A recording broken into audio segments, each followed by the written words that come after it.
ओम शांति।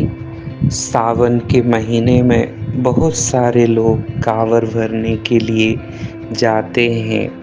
कहते हैं कांवर भरेंगे तो भगवान शिव हमारी सभी मनोकामनाएं पूरी करेंगे। कांवर भरना एक बहुत ही पुण्य का काम माना जाता है और जिसको सभी भारतीय लोग बहुत ही श्रद्धा और प्रेम भाव से कांवर भरने जाते हैं। कांवर क्या है और कांवर भरने का रहस्य क्या है, कैसे इससे भगवान प्रसन्न होते हैं, कांवर का आध्यात्मिक रहस्य क्या है, आज के वीडियो में हम यही समझेंगे। तो कांवर का अर्थ होता है दृढ़ता, दृढ़ संकल्प। भगवान के रास्ते पर दृढ़ संकल्प से और मेहनत से चलते हुए जाना।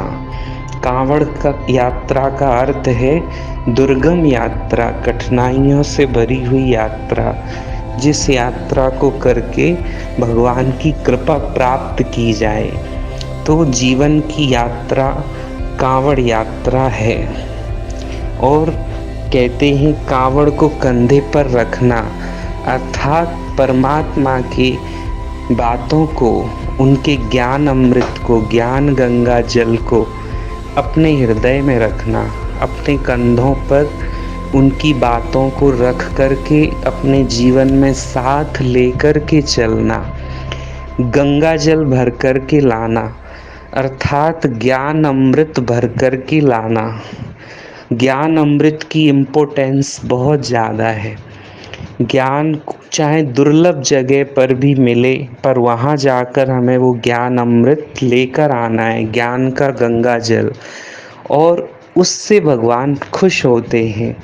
फिर वह गंगा जल, ज्ञान गंगा जल सबको बांटना है, अर्थात कांवड़ लेकर आते हैं, इसीलिए फिर वो गंगा जल सबको बांटते हैं थोड़ा थोड़ा, और उससे शिव जी का अभिषेक किया जाता है। इसका अर्थ है भगवान को खुश करना। भगवान तभी खुश होते हैं जब हम ज्ञान अमृत को भरकर लाते हैं अपनी बुद्धि रूपी कांवड़ में, अपनी झोली में, और फिर वो अमृत हम सबको बांटते हैं। फिर कांवड़ के अंदर बहुत सारी मालाएं आदि आदि सामग्री लगाकर उसे सुंदर बनाया जाता है। तो हमारी ये जीवन यात्रा कांवड़ यात्रा है।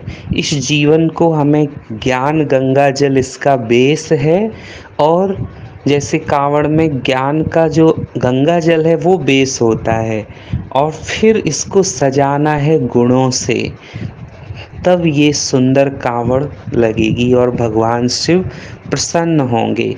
फिर कांवड़ की चीज़ों को सभी को दिया जाता है और उसको नीचे नहीं रखा जाता है, अर्थात ज्ञान का स्थान बहुत ऊंचा है, ज्ञान अमृत का स्थान नीचे नहीं है।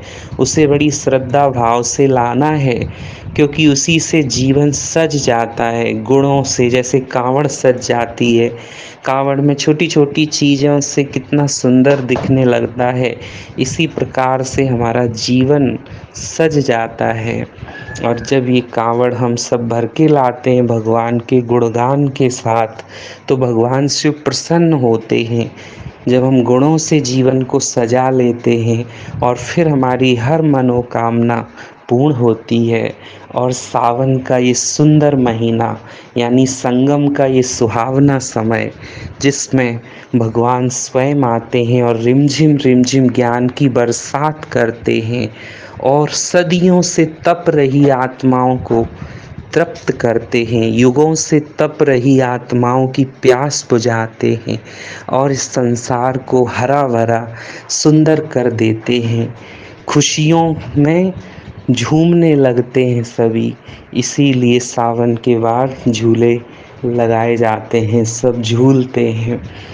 तो इस तरह से कांवड़ यात्रा करना अर्थात भगवान को खुश करने का प्रतीक, दृढ़ता की शक्ति का प्रतीक, अचल अडोल रहने का प्रतीक, ज्ञान के महत्व को जानने का प्रतीक है ये कांवड़ यात्रा।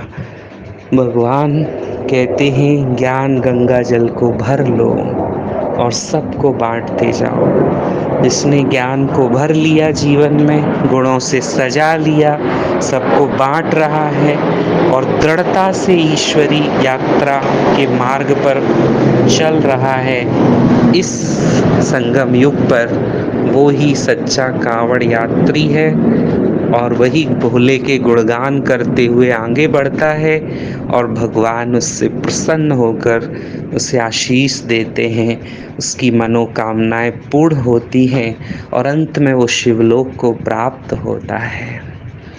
ओम शांति।